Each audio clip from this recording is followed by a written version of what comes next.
the pathetic moderns and their spiritual emptiness. And I find this just remarkable because what have they got to say that even intersects with what we've been talking about?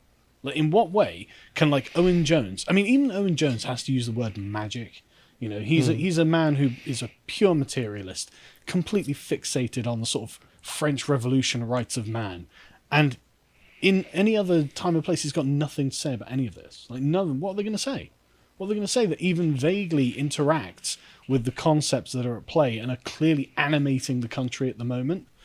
Absolutely nothing, right? It's going against everything he's been talking about for a long time. John makes a good point, actually.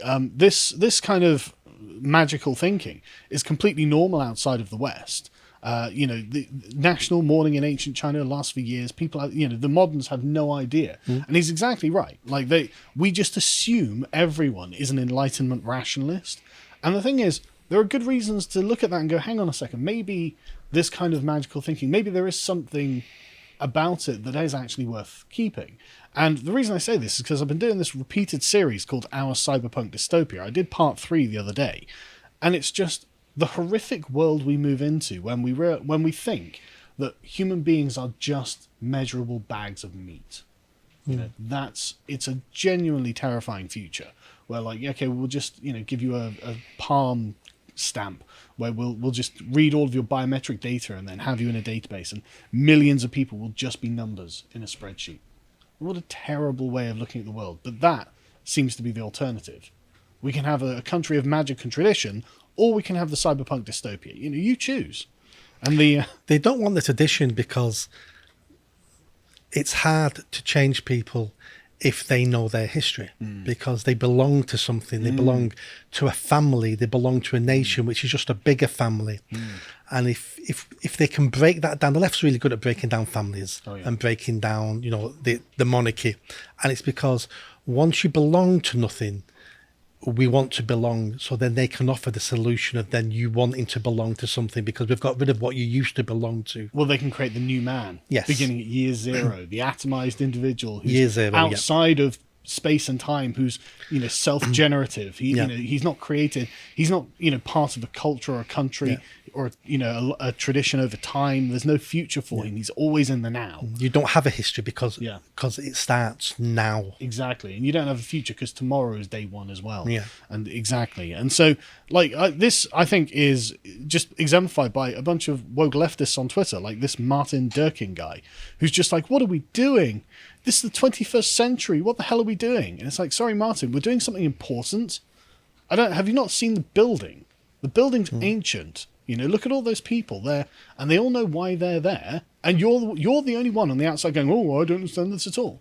It's like, sorry, man, we're actually, what we're doing is making sure that people in the future won't be embarrassed of us. Like, I know that's hard to believe, but in the same way that I just covered, like, you can go back to like King George or William Gladstone, this is the same thing.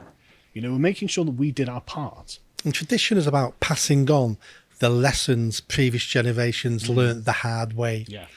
That's what tradition's about, so you don't make the same mistakes. We may not understand, or he definitely doesn't understand why those people are in that hall, but there's a reason. He just doesn't know the reason. And that's very much Edmund Burke's view of tradition, is that, look, actually a lot of good things are built up in the traditions, and even if you don't understand why these things work, and often because they're the work of so many minds, over so many hands, over so many generations, you couldn't plan it out, you couldn't even explain it, but the thing has a life of its own and provides benefits of its own, and it's irresponsible not to pass that down. And the poor traditions, or the things that added no value to society, are discarded over time. That's exactly right. They don't become traditions. That don't have any power, and that's the point, isn't it? Because this is what keeps everything together. This is a genuine sort of spiritual locus of this country. And so Martin here being like, well, I don't understand this. I was born yesterday. I've got no knowledge of the past. Shut up, Martin. Anyway, so the New York Times had a nice take on this, which is amazing. King Charles is out of touch with the regular people. It's like, he's a king. Like, I wouldn't expect him to know what the I mean, they really do us down here. It's like, oh, the public's using food banks. So, well, a small portion of the public is using food banks. Most people are not using food banks, just so you know. Again, the British public is reliant on food banks. Thanks, New York Times, for making us sound like we're an impoverished third world hole. But of course, King Charles is not, again, but look at the view. Well, your king doesn't know what it is to use a food bank. It's like, that would be embarrassing, wouldn't it? Wouldn't that be humiliating if your king had to go to a food bank? He's trained all his life for this role. Yeah. And everyone's been joking about how he's been waiting decades Yeah. because Elizabeth lived to 96. But again, look, the perspective is very much like the French Revolution perspective. Well, why aren't we all equal? It's like, because we aren't equal. No one's equal anywhere, ever. No. And that's okay. On many, many different levels. Exactly. In every conceivable way. In fact. I'm not equal to a 6'6" basketball player. No. I'm not equal to someone who's been to Oxford University and had a private education. No. But some other ways, I will be better than some of those people I've mentioned in other ways. Yeah. You've got different life experiences. Yes. It's just the way of the world. But again, like, the revolutionary in America can't understand what it is they're looking at. It's like, yeah, but food banks. What about food banks? Anyway, so speaking of food banks, in fact, I don't know, is this normal for, like, everything to close on the day of the funeral of the monarch? It probably is. I think it would have been 100 years ago. Yeah. But because we're in a society now that's 24/7, Yeah. we don't even respect Sundays anymore No. or anything, No. that it seems a bit odd. Yeah. Now, I mean, I'm actually not against this because I assumed that it was traditional, although I couldn't find anything on it. But I assumed that this was something that was just done. Probably done for King George or something. And I think it's done for the people who work in those shops because rather than spending the day working, bringing money into the capitalist system, those people can now be with their family and friends and contemplate the change that's happening in the country. Yeah. John makes another good point. No, all the closures are voluntary as well. No one's, we'll get to the lockdowns in a minute, in fact. But that, put a pin in that as well. This is anti-capitalist, right? This is very anti-capitalist. It's capitalist to have them open 24/7, 365 days a year. And so it's interesting how, again, you see the magic of the tradition imposing itself on modernity and saying, actually, no. And again, it's all voluntary. You can't be a capitalist without a secure, fantastic country above it. Yes. Because then there is no capitalism if you don't have that country. Yeah. And so essentially everything's closing. Now, people have been asking, well, are you guys going to be broadcasting on Monday, which is the day of the funeral? I think we will, but obviously we'll do something appropriately sensitive to the occasion and talk about that subject. But it was very interesting. Just, again, Noah Robson, just some modernist who's just like, everything's closing. I don't understand why. I mean, there are some odd ones. I'm not going to lie. The Met Office decided to stop giving regular weather forecasts. Norfolk City Council closed their cycle racks. I mean, that's okay. Don't get me wrong, bit odd. Well, some of it now has gone into the realm of virtue signaling, hasn't it? Yes, it has. CrossFit included a 1-minute rest in silence and tribute workout. Centre Parks decided to kick all the guests out of the village. I mean, I don't think the Queen would have asked for that. Morrison's has turned off the beeps at its checkouts. So, come on, again, that's a bit silly. Yeah. And Wimbledon Food Bank has closed out of respect. It's like, possibly didn't need to do that either. But like you're saying about the capitalism, though, right? You would think if it was any other thing, any other day, somewhere like The Guardian would be like, yeah, it's great that these things are closing. Like it's an attack on the capitalist system. It gives the workers a day off. Those poor workers. Yeah, there are lots of left-wing reasons to say, it'd be good to give them an extra bank holiday, to get them off work. Until, of course, it's for the Queen. Yeah. And then The Guardian's like, well, hang on a second. There's a recession coming, don't you know? I may run out of my soy milk. It's not even that, actually. They're like, there's a recession threat that looms as the UK grinds to a halt to mourn the Queen. Yeah. And it's like, you guys love recessions. Yeah. You guys love this. You see this as a step towards the communist revolution. Don't give me this absolute BS. Like, listen to this, right? They don't want the workers sat at home with the TV on, watching the funeral of the Queen going, do you know what? I'm a part of My something. country's amazing. Look at what we do. Exactly. The world's tuned in for this. The whole world is watching this. Yeah. That is honestly nail on the head there. If it was for anything else, like if you can go to the next one, you see the Guardian was completely pro-lockdown. And they were like, yeah, the lockdowns are bad for you, but not to do it would have been worse. We don't care about the economy. We don't care about your mental health. No. Lock you down because that'll be good against capitalism. But as soon as, like you say, it would be a benefit to the traditional structures of this country, they're like, oh no, we've got to go work. Get those workers out to work. Can't have a day off. Recession's coming, don't you know? It's a paid bank holiday. The left should be celebrating another free day for workers to relax at home. I know. No, you've got to go work for your capitalist masters, says the Guardian. It's honestly just transparently disgusting, and I can't stand it. Anyway, so moving on, we get a lot of losers posting their L's online. Roughly every 6 days in the world, a country celebrates its independence from Britain. I think we're meant to be ashamed of that. No, I think the what's the word I'm looking for? The dismantling of the British Empire was the safest, less death, most mutual beneficial dismantling of an empire ever. And it was so successful, many of those countries then said, can't we start something voluntarily? Let's call it the Commonwealth and let's all still be friends and do things together. That's how evil our empire was. Yeah, and that is, honestly, that is exactly the right way to put it.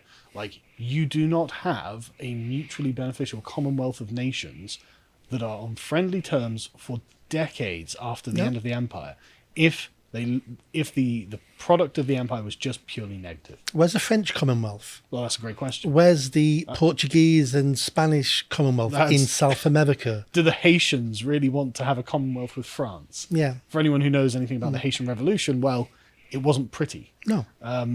Yeah, exactly. And Britain voluntarily decolonized. And so this is not only not a point of shame, in my opinion, this is a win. Yeah, you're welcome, world. Then you get the absolute clowns.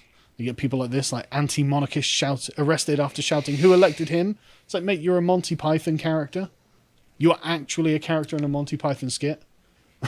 He is, but again, he shouldn't be arrested for that. No, of course not. We always have fools, and there's fools in every society, in every community. And if he wants to be a fool and shout that, then he takes that risk himself with the crowd. Yep. But he shouldn't be arrested because, again, our police, overstep the mark all the time now. Well, yeah, I was gonna get into that. So yeah, this guy, an actual clown from a Monty Python skit, and also people elected Hitler. So calm down about being like elections are so great. They elected Trump. They elected and I bet Trump. He doesn't like Trump. Yeah, and it looks like in Italy and Sweden they're going to be electing more right wingers. So calm down about those elections, buddy. Like King Charles is a deep environmentalist, is he not? Gives lots of money, does lots of charitable things, blah blah blah. Calm down there. But anyway, so going on to that, I meant to take out this John Oliver link, but John Oliver made jokes about the Queen's death, and so that was cut from UK showing. But he's not funny, so I don't know why they'd broadcast him at all. But this is the thing, isn't it? Who wanted the offence laws? The left. There we go. Because at that moment in time, it suited them.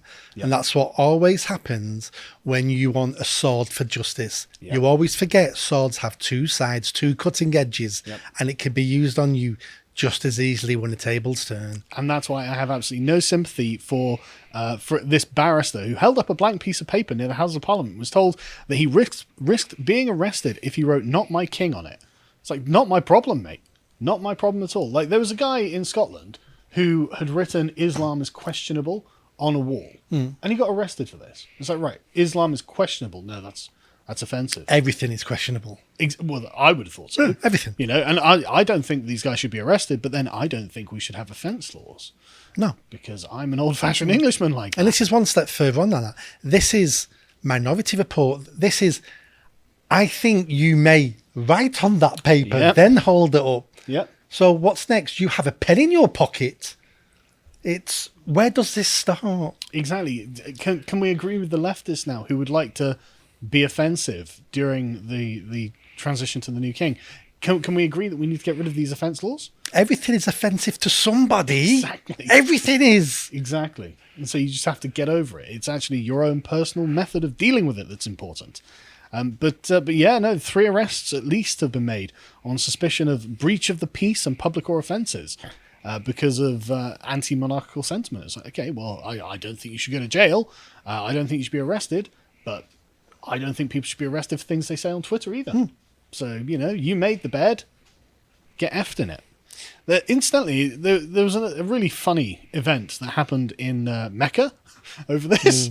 A Yemeni man published a video clip of himself on social media at the Grand Mosque in Mecca, where non-Muslims are forbidden, holding up a banner saying, "Umrah for the soul of Queen Elizabeth II. We ask God to accept her in heaven among the righteous." He got arrested for that. Is this the same story or is this a different one where the man at Mecca was arrested for saying he's done his pilgrimage in honour of the Queen? No, this is I'm not familiar with that one. In this particular one, he specifically had a banner and he videoed himself doing it. So, but I mean that's well, we don't hold the Saudis to any sort of standard, do we? But that's the point. Our offence laws have put us in the same box as the Saudis. Yeah. We are actually arresting people for the same reasons that the Saudis would do.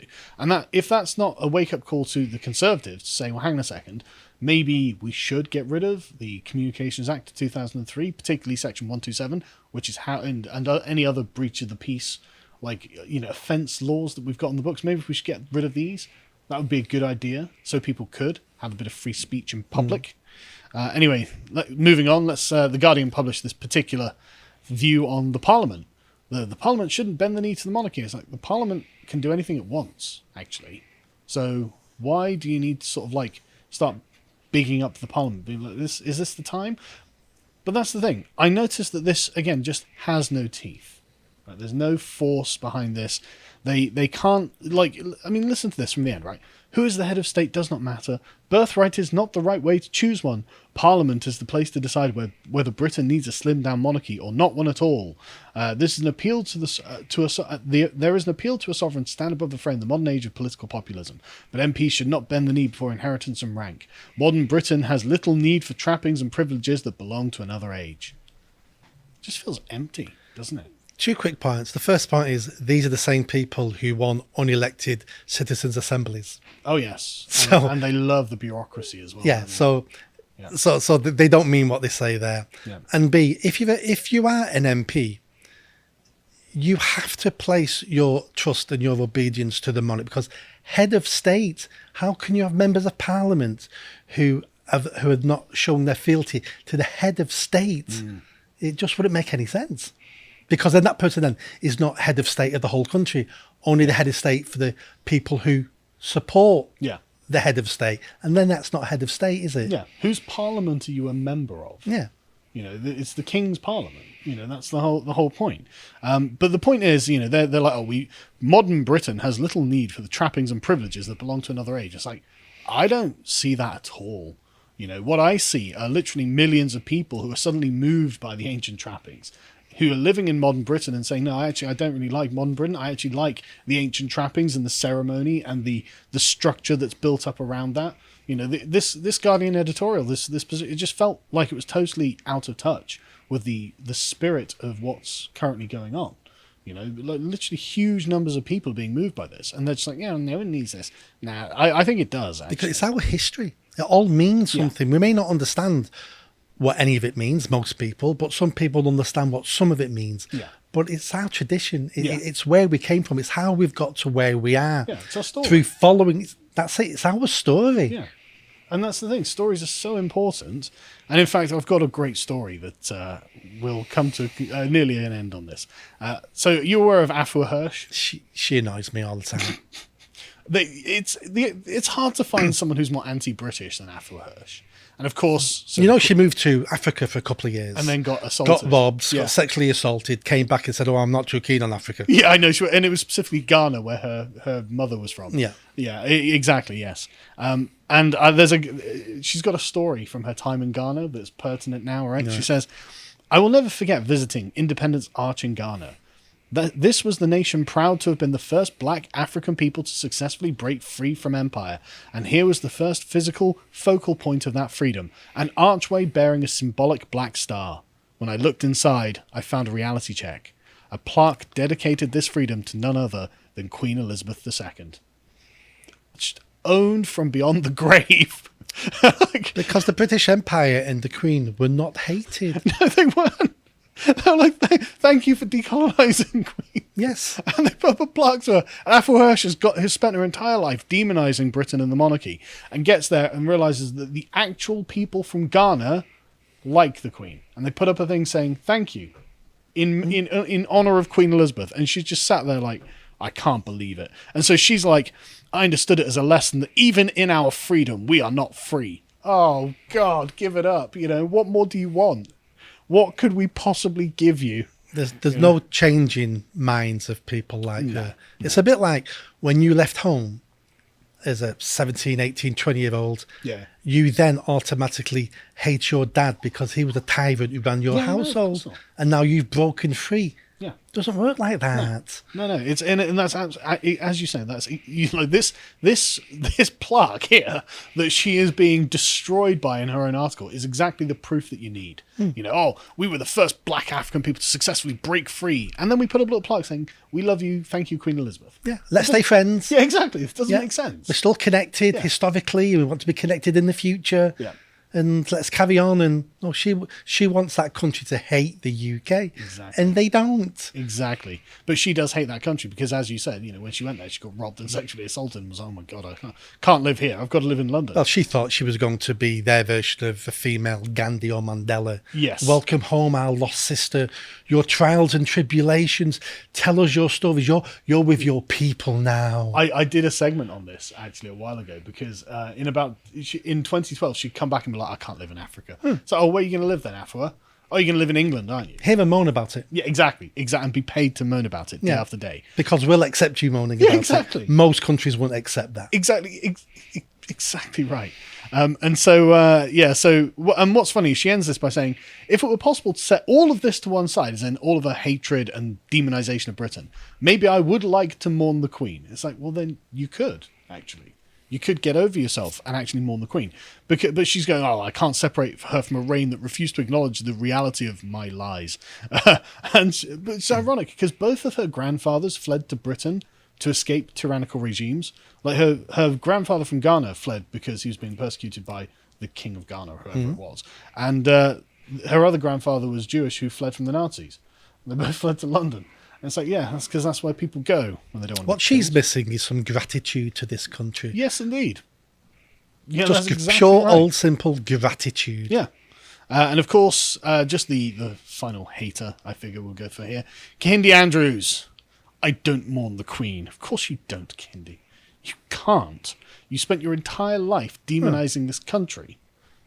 And the Queen, of course, was white. I mean, he calls her the number one symbol of white supremacy. Oh, God, Kehinde. Give it up, mate. You know, no one is interested in hearing about your view of this anymore. Unfortunately, some people are, though. Well, there are, but like this has not been... I just don't see this being the focal point of the conversation now.